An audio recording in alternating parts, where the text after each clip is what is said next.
कवासी लखमा जी मंत्री है, अपने सरकार की उपलब्धि, अपने सरकार के कामों की जानकारी दें।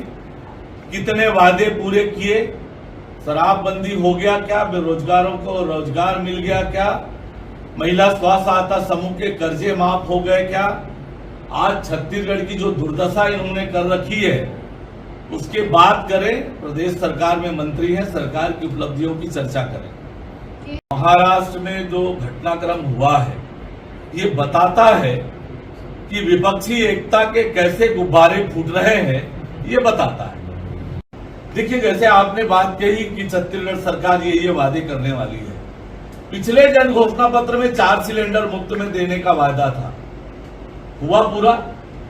मैं कितने ऐसे घोषणाएं गिनाऊंगा जिस सरकार ने पूरे नहीं किए, और फिर से ये छत्तीसगढ़ की जनता को ठगने की तैयारी में है। पर छत्तीसगढ़ की जनता इनके वादों पर नहीं आने वाली।